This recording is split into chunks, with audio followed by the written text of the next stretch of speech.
William Shakespeare की biography अब तक के हम लोगों ने उसका एक पार्ट डील किया है। विलियम शेक्सपियर की बायोग्राफी एक पार्ट मीन्स जो उनकी इनिशियल इंफॉर्मेशन है, जो बेसिक फैक्ट्स है, वो हम लोगों ने प्रीवियस के सेशन में डील किए थे। आज के सेशन में हम लोग जो है कुछ एडिशनल फैक्ट जो है डील करेंगे विलियम शेक्सपियर से रिलेटेड, जिसे हम बायोग्राफी का ही एक पार्ट मान करके उसको आगे पढ़ते हैं, क्योंकि इसके बाद जो है हम वर्क्स पे चले जाएंगे, उनके first phase, second phase, third phase, poetic works, इस तरह के वर्क जब हम डील करना चालू कर देंगे तो फिर हम वो चीजें वो नहीं पढ़ पाएंगे वहां पर, जो स्पेशली जो है विलियम शेक्सपियर से रिलेटेड फैक्ट्स हैं।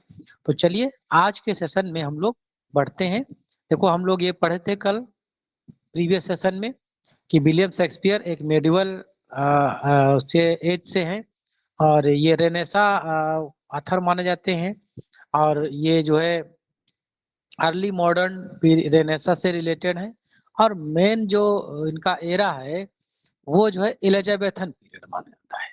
मतलब दो तीन चीजें इस यहाँ से दिमाग में बना लेनी चाहिए, एक तो रेनेसा पीरियड, दूसरा जो है रेनेसा पीरियड में भी एलिजाबेथन पीरियड से बिलोंग करते हैं।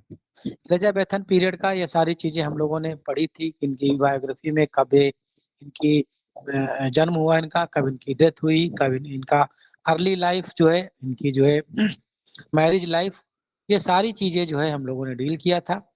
लास्ट में जो है इनकी जो डेथ होती है अप्रैल 23 1616, ये दोनों डेथ ऑफ बर्थ और डेथ ऑफ बर्थ दोनों एक ही मनाता है कि एक ही दिन जो है एक ही डेट से ये मिलती हैं। और इन लास्ट में जो इन्होंने अपने टुम्ब के लिए एक एपिटाफ स्वयं लिखा था, उसको हम लोगों ने पढ़ा था। ये डॉगरल कंसिडर किया जाता है। ये सारी चीजें कुछ हम लोगों ने पिछले सेशन में पढ़ी थी। आज हम कुछ नए पॉइंट कवर करते हैं अबाउट विलियम शेक्सपियर, जो कि हमारे एग्जाम के पॉइंट ऑफ व्यू से काफी महत्वपूर्ण हो जाते हैं। His first published play was Henry six part second.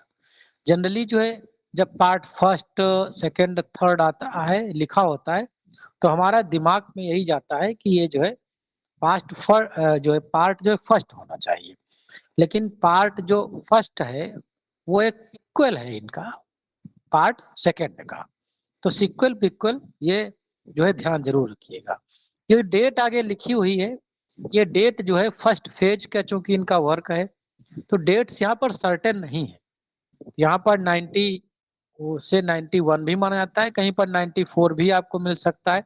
ये डेट्स जो है अनसर्टेन है, इसलिए जो है पूछे जाने की प्रोबेबिलिटी भी कम है, लेकिन फर्दर इंफॉर्मेशन हमें जानकारी रखनी चाहिए कि इनका ये लगभग किस सन में आया होगा। तो 90 से 94 के बीच में ये वर्क इनके आते हैं। He wrote 154 sonnets and 37 play, well known है। He never actually published any of his play. They are known today only because of two of his fellow actors. वो उन्होंने कोई अपना वर्क पब्लिश नहीं कराया, एक फैक्ट है। सिर्फ ये माना जाता है कि उनके जो साथी थे, एक था थे John Heminges and Henry Condell, इन्होंने ही जो है इनके वर्क्स को पब्लिश कराया। They recorded and publish 36 of them posthumously under the name of first folio. First folio जो आता है 36 प्ले के साथ में आता है, और हेमिंग्स एंड हेनरी कॉन्डेल ये जो है इसको पब्लिश कराते हैं। अच्छा यहाँ पर तो एक आता है 37, और यहाँ पर आया कि इनका जो है 36 जो है प्ले पब्लिश हुए, एक ओमिट हो गया। आप सब लोग जानते हो, रिप्लाई कर दो कौन सा ओमिट किया गया था। Pericles. Pericles.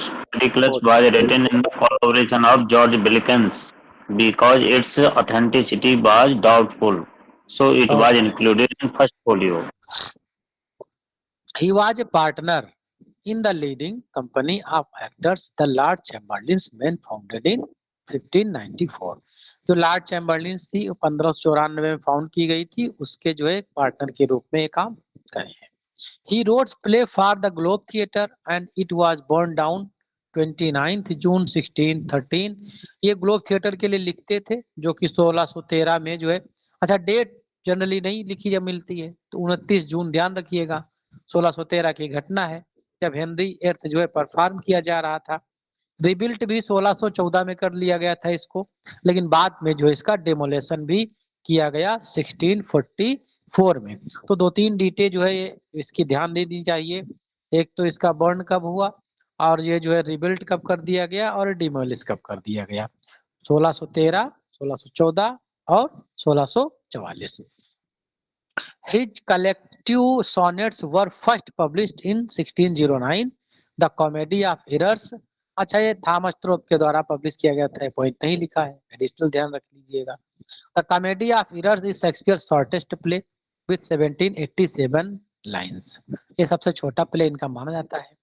Shakespeare was known as the bard of Stafford.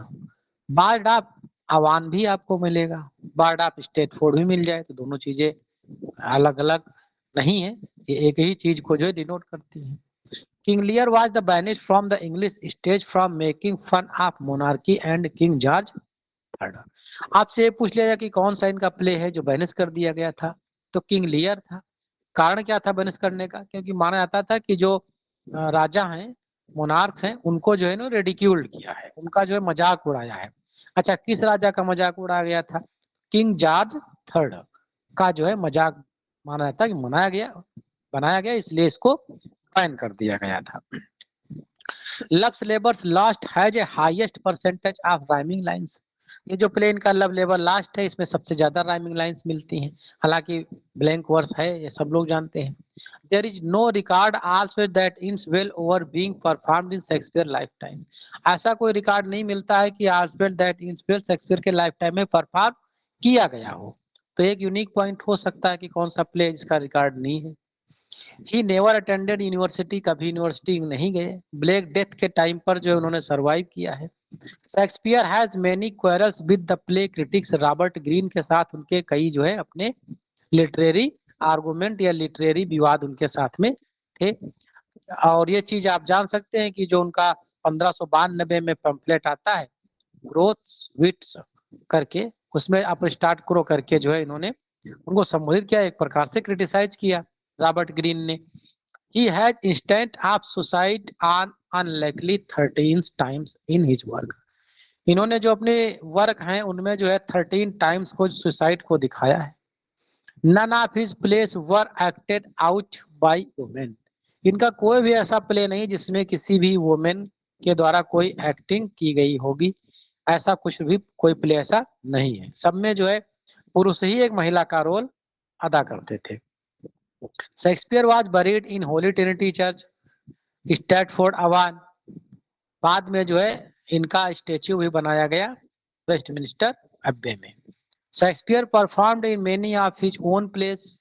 There is evidence that he played the role of ghost in Hamlet. Hamlet में घोस्ट का रोल अदा किया है। Adams in As you like It, Adam के रूप में जो as you like it में जो इन्होंने रोल अदा किया है शेक्सपियर ने। When शेक्सपियर was alive, हालांकि ये तो खुद के हैं, मानता है कि दूसरे वर्क में भी इन्होंने रोल अदा किया है, बट ऑथेंटिकेशन खुद के वर्क का इनका मिलता है। When Shakespeare was alive, the town was called the Stratford, not Stratford Upon।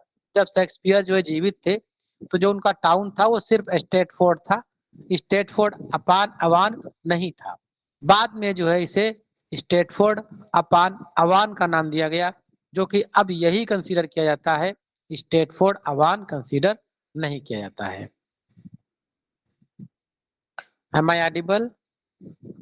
जी जी सर, बोलते जी रहिए। सर, ऑडिबल सर, ऑडिबल जी sir. Shakespeare was baptized when he was born, but was Roman Catholic when he died. General information है। The motto of Globe Theatre was totus mundus agit histrionem. जो Globe theatre है उसके ऊपर जो है ये एक लैटिन वर्ड है, लैटिन लैंग्वेज में इतना एक सेंटेंस लिखा हुआ है, टाटस मॉन्डस एजिट हिस्टोरिनम। इसका मतलब होता है all the words stage.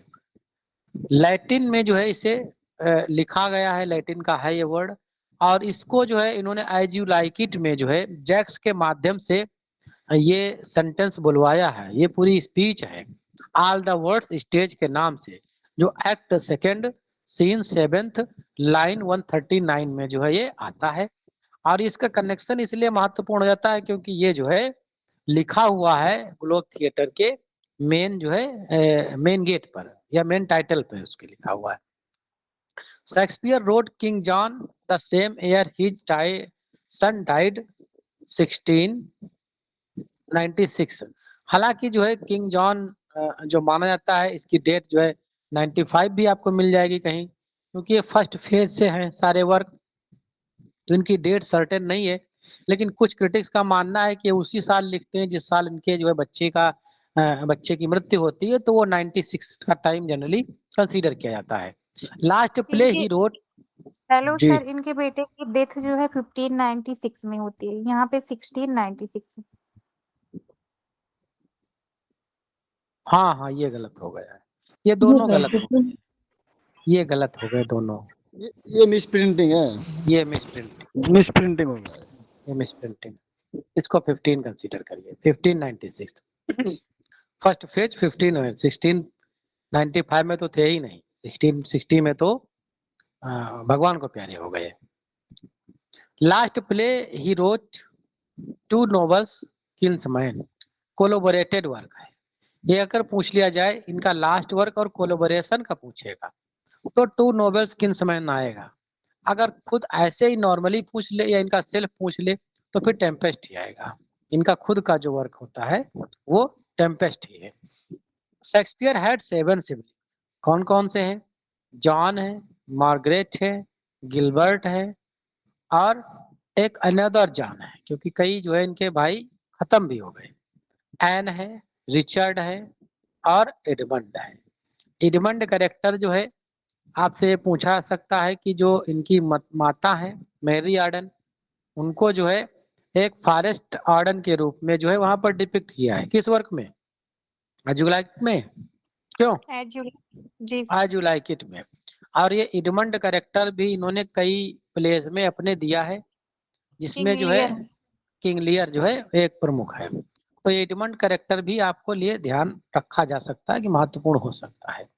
One of Shakespeare relative on his mother sides William Arden, क्योंकि मैरी आर्डन इनकी मामा थी, तो विलियम आर्डन एक व्यक्ति थे इनके मामा के रिलेटिव साइड्स के, जिनको जो है उस समय क्वीन एलिजाबेथ फर्स्ट के अगेंस्ट जो है प्लॉटिंग करने के एलिगेशंस में अरेस्ट किया गया था और लंदन टावर पर जो है उन्हें एग्जीक्यूट कर दिया गया था।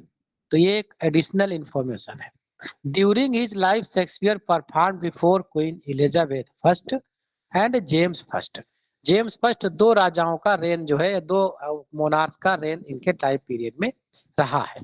जनरली माना जाता है कि जेम्स फर्स्ट जो है इनके काफी सपोर्टर थे और एक पार्टोनस टाइप में थे, who was an enthusiastic patron of his work. Towards the end of his career, Shakespeare worked with other writers on the play. Timon of Athens was a collaborative work with Thomas Middleton. हालांकि हम कई works जो है आगे और भी deal करेंगे कि किनका कौन कौन सा वर्क किसके किसके साथ में इन्होंने कोलैबोरेशन में लिखा है। तो टीमन ऑफ एथेंस किसके कोलैबोरेशन में लिखा है? थॉमस मिडल्टन के। With George Wilkins the 2 nobles Kingsman with the ये पेरिक्लिस की छूट गए इधर से। पेरिक्लिस का जो कोलैबोरेशन रहा है जॉर्ज विल्किन का रहा है, और 2 नोबल्स किंग्समैन का जो कोलैबोरेशन रहा है जॉन फ्लेचर का, ये वेल नोन है। 2 of Shakespeare's play Hamlet and Much Ado About Nothing, ये थोड़ा इंपॉर्टेंट पॉइंट हो सकता है। हेमलेट और Much Ado About Nothing have been translated into Klingon. ये क्लिंगटन वहाँ की कोलोकोयल या रीजनल नेटिव लैंग्वेज थी, जिसमें जो है इनको जो है ट्रांसलेट किया गया ताकि वहाँ के आम लोग भी इसको पढ़ पाए। Is a contradicted language work created by screen writer Jean L Con. अच्छा, ये क्लिंगटन जो लैंग्वेज है या टर्म है किसने कॉइन किया था? तो जीन एल कॉन ने किया था। इस लैंग्वेज में हेमलेट और Much Ado About nothing 2 work इनके ट्रांसलेट किए गए थे ताकि आम जनता तक के इनको पहुंचाया सके और रीच जो है आम लोगों की बन पाए। Shakespeare changed the company's name from the Lord Chamberlain's men to King's Men in 1605। 1605 में जो है, क्योंकि किंग काफी जो है सपोर्ट करते थे, तो लॉर्ड चैम्बरलिन का जो है नाम बदल करके किंग्समैन कंपनी हो गया।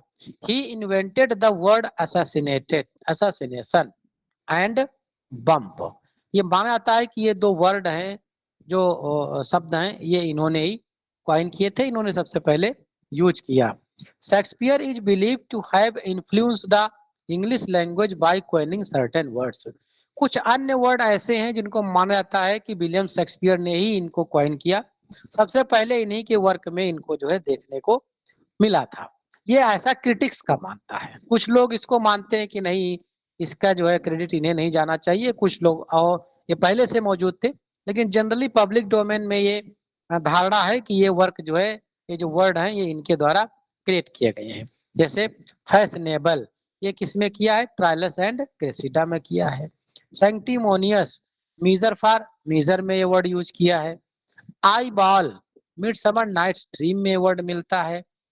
Lack lustre, as you like it में मिलता है।